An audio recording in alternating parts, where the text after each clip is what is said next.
नमस्कार दोस्तों, एक बार फिर स्वागत है आपका आपके अपने चैनल नई उम्मीद में। तो आज हम इस वीडियो के माध्यम से बात करने वाले हैं अभी हाल में भारतीय डाक विभाग ने एक बम्पर वैकेंसी का नोटिफिकेशन जारी की है। अगर बात करें इस वैकेंसी के बारे में तो वो किस चीज की है, भारतीय डाक विभाग ग्रामीण डाक सेवक की भर्ती का नोटिफिकेशन आपका जारी कर दिया गया है। जिसके अकॉर्डिंग बात करें तो टोटल आपसे अगर बात करें तो 40,889 पदों के लिए भी आपसे ऑनलाइन आवेदन आमंत्रित किए गए हैं।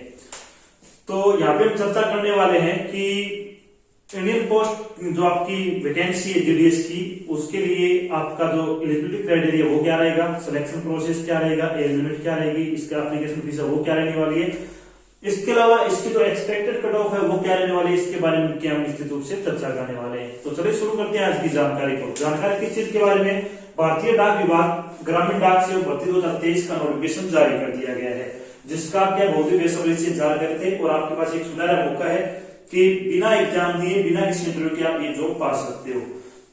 अगर बात करें डिपार्टमेंट का नाम क्या है, डिपार्टमेंट आपका क्या है, भारतीय डाक विभाग के अंतर्गत आपकी पोस्ट आई है। पद की अगर बात करें तो ग्रामीण डाक सेवक, जिसके अंतर्गत बात करें तो ब्रांच पोस्ट मास्टर आ जाएगा और असिस्टेंट ब्रांच पोस्ट मास्टर और जीडीएस की आपकी इसमें वैकेंसी है। इसके अलावा बात करें टोटल पोस्ट के बारे में तो ऑल ओवर इंडिया की अगर बात करें तो टोटल आपसे 40,889 पदों के लिए भी ऑनलाइन आवेदन आमंत्रित किए गए हैं। अगर बात करें इसके लिए आपकी योग्यता क्या होनी चाहिए, योग्यता कुछ भी नहीं है, सिर्फ और सिर्फ आपको क्या किसी भी मान्यता प्राप्त शिक्षा बोर्ड से 10वीं कक्षा पास होना जरूरी है। अगर आपने किसी मान्यता प्राप्त शिक्षा बोर्ड से 10वीं कक्षा पास कर रखे हो, साथ में आपको क्या कंप्यूटर का ज्ञान होना जरूरी है, कंप्यूटर ज्ञान होना चाहिए और साइकिल का आपको क्या साइकिल चलाने का क्या आपको क्या ज्ञान होना जरूरी है। साथ में आप जिस भी रीजन के लिए अप्लाई कर रहे हो वहां की आपको क्या रीजनल लैंग्वेज यानी जो क्षेत्रीय लैंग्वेज है वो आपको आनी समझनी और बोलनी जरूरी है। वो अगर वो चीजें आपको आती है तो आप इसके लिए अप्लाई कर सकते हो। बात करते हैं आयु सीमा के बारे में। आयु सीमा के बारे में बात करें तो 18 से 40 वर्ष आपकी आयु सीमा रखी गई है। मिनिमम आपके 18 वर्ष है और मैक्सिमम आपकी 40 वर्ष हो सकती है। इसके अलावा आपको जो सरकारी नियमों के अनुसार सरकारी नौकरी में छूट दी जाती है आयु सीमा में, वो छूट आपको यहाँ पे भी दी जाने वाली है। अगर बात करें आपने नोटिफिकेशन में देखा भी होगा कि 10वीं के साथ आपको दे रखा है कि आपको मैथ और साइंस और इंग्लिश की आपको 10वीं पास होना चाहिए। तो ये तीनों सब्जेक्ट आपके क्या है, 10वीं जब आप पास 10वीं कक्षा में आप थे तब आपके पास तीनों सब्जेक्ट थे। तो इसकी क्या आपको टेंशन नहीं लेनी है। बहुत सारे स्टूडेंट से कमेंट आए थे कि सर हमें इसके बारे में बताइए कि ये क्या मामला है। तो इसकी क्या है, ये आपका 10वीं में सब्जेक्ट था ऑलरेडी है आपके पास, इसकी आपको टेंशन नहीं है। चलिए बात करते हैं इम्पोर्टेंट डेट के बारे में। इम्पोर्टेंट डेट के बारे में बात करें तो इंडियन पोस्टल सर्कल जीडीएस की जो आपकी ऑनलाइन फॉर्म भरने की स्टार्टिंग डेट है वो क्या रखी गई आपकी 27 जनवरी से आपके फॉर्म भरना शुरू हो चुका है। 27 जनवरी से आपका फॉर्म भरना शुरू हो चुका है। लास्ट डेट की अगर बात करें तो इंडियन पोस्टल सर्कल ग्रामीण डाक सेवक फॉर्म भरने की लास्ट डेट वो आपकी 16 फरवरी है। यानी आपको 16 फरवरी से पहले आपको अपना फॉर्म भरकर जमा करवा देना है।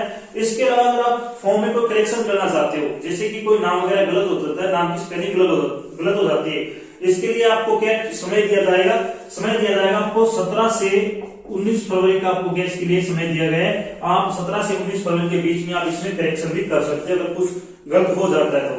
चलिए बात करते हैं आवेदन शुल्क के बारे में। आवेदन शुल्क की अगर बात करें तो सामान्य, ओबीसी और ईडब्ल्यूएस 3 कैटेगरी की आपकी फीस है वो 100 रुपए रखी गई है। यानी जनरल, ओबीसी और ईडब्ल्यूएस के लिए 100 रुपए फीस आपकी निर्धारित की गई है। अनुसूचित जाति, अनुसूचित जनजाति और ऑल कैटेगरी फीमेल यानी महिलाओं के लिए आपको क्या फीस में छूट दी गई है। आपका इसके लिए कोई आवेदन शुल्क नहीं लगने वाला है।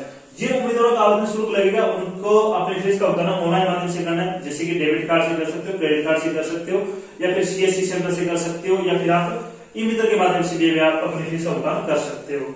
अब बात करते हैं चयन प्रक्रिया, यानी इंडियन पोस्टल सर्कल की जो आपकी जेडीएस की वैकेंसी है उसका सिलेक्शन किस आधार पर किया जाएगा।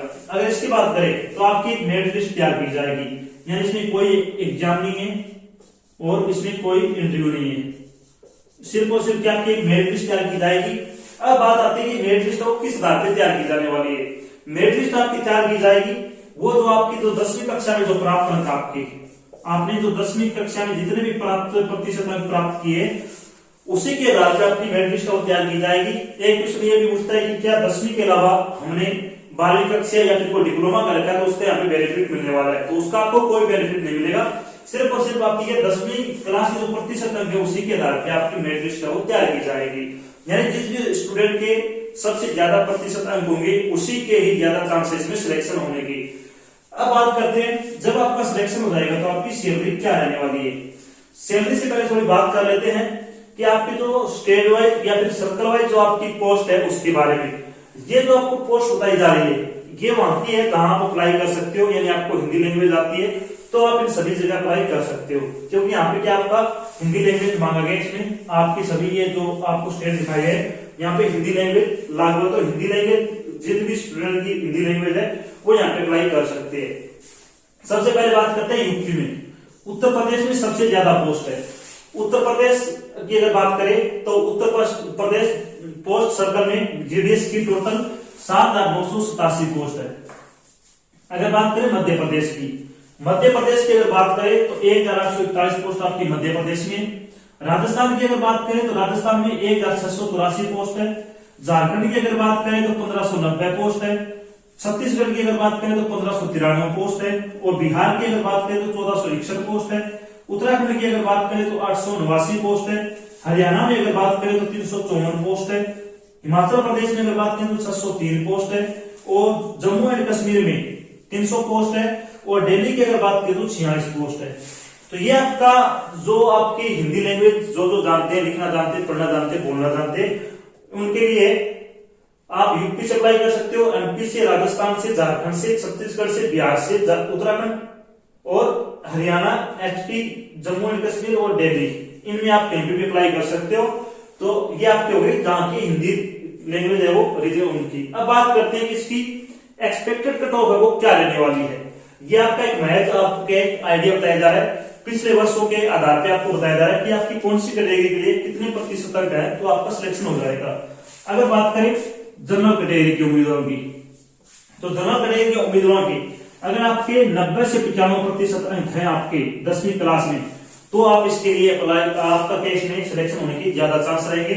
अगर बात करें ओबीसी की, तो ओबीसी की अगर बात करें तो 88 से लेकर 90% जिन भी उम्मीदवारों के अंक है, यानी 88 से लेकर 90% अगर आपके अंक है 10वीं कक्षा में तो आपके ज्यादा चांस होंगे इसमें। अगर बात करें एससी कैटेगरी की, एससी की अगर बात करें तो 80 से 88% जिन भी उम्मीदवारों के अंक है उनके ज्यादा चांस होंगे इसमें। एसटी उम्मीदवार की अगर बात करें तो 78 से लेकर 85% अंक वालों का आराम से इसमें सिलेक्शन हो जाएगा। ईडब्ल्यूएस की अगर बात करें तो 88 से 92% अंक वाले उम्मीदवारों का आराम से इसमें सिलेक्शन हो सकता है। पीडब्ल्यूडी की अगर बात करें तो 60 से 70% जिन भी उम्मीदवारों के अंक हैं 10वीं कक्षा में उनका इसमें आराम से क्या है सिलेक्शन हो सकता है। ये आपकी क्या एक्सपेक्टेड कट ऑफ बताइए कि जीडीएस की जो 2023 की एक्सपेक्टेड कट ऑफ कितनी जा सकती है। अब बहुत सारे क्वेश्चन बनते हैं कि अगर आपके से सभी के अगर मान लीजिए कोई जनरल कैटेगरी का उम्मीदवार है और 90 से 95% अगर आपके प्रतिशत अंक हैं तो क्या आप अप्लाई करें या नहीं करें, तो इसके लिए आप जरूर अप्लाई करें। इसकी कोई ज्यादा फीस भी नहीं है, 100 रुपए आपकी फीस है, आप इसके लिए जरूर अप्लाई करें। क्योंकि इसमें क्या होता है कि जो स्टूडेंट इसमें सिलेक्ट हो जाता है, जैसे कि इसी उम्मीदवार के 95% अंक है, अगर वो इसमें सिलेक्ट हो जाता है तो जरूर नहीं वो इसमें ज्वाइन करेगा, वो ज्वाइन नहीं भी कर सकता है तो आपको क्या जो आगे स्टूडेंट है उनको मौका दिया जाएगा। तो इसलिए क्या आपको जरूर अप्लाई करना है कि आपके कितने ही प्रतिशत तक हो उससे कोई लेना देना नहीं, सिर्फ मात्र 100 रुपए फीस है और फीस भी ज्यादा नहीं है, आप इसके लिए जरूर अप्लाई करें। अब बात करते हैं जब आपको फाइनल सिलेक्शन हो जाएगा तो आपकी सैलरी क्या रहेगी। सैलरी के बारे में बात करें तो ब्रांच पोस्ट मास्टर की सैलरी आपकी रहने वाली है 12,000 रुपए से आपकी सैलरी शुरू होगी, साथ में आपको अलाउंसेस दिए जाएंगे और आपकी सैलरी आपकी इंक्रीमेंट होते होते आपकी सैलरी 29,380 रुपए के आसपास आपको सैलरी वो दी जाने वाली है। एपीपीएम और जेडीएस की अगर बात करें तो आपकी सैलरी 10,000 रुपए से शुरू होगी और आपका इंक्रीमेंट होते होते 24,470 रुपए के आसपास आपको सैलरी वो दी जाएगी। तो अगर आप 10वीं पास हो, अच्छे प्रतिशत अंक आपके, तो आप इसके लिए जरूर अप्लाई करें। तो ये तो थी आपकी छोटी जानकारी जिसके माध्यम से हमने डिस्कस किया कि बिहार में भारतीय डाक विभाग ने एक नई भर्ती का नोटिफिकेशन जारी किया है। ये आपकी भर्ती है वो ग्रामीण डाक सेवक की भर्ती है और साथ में डिस्कस किया कि इसका सिलेक्शन प्रोसेस क्या रहेगा, जीडीएस का जो कट ऑफ वो क्या रहेगी, इसके लिए आपका एलिजिबिलिटी क्राइटेरिया वो क्या रहेगा, एज लिमिट क्या क्या रखी गई है, सिलेक्शन प्रोसेस क्या होगा, सारी बातें यहाँ पे डिस्कस किए तो आपके मन में डाउट नहीं थी।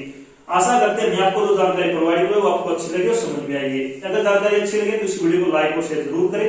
अगर आप चैनल पर नए तो चैनल को सब्सक्राइब कर लेना और साथ में आपको बेल आइकन दिख रहा है उसको आपको प्रेस कर लेना ताकि जब भी कोई रिजल्ट का डाल दिया तो उसका नोटिफिकेशन आ जाए और आप जल्द से जल्द की जानकारी ज्वाइन कर सको। तो आज की जानकारी बस इतना ही, मिलते हैं नई जानकारी के साथ, तब तक के लिए जय हिंद, जय भारत, धन्यवाद।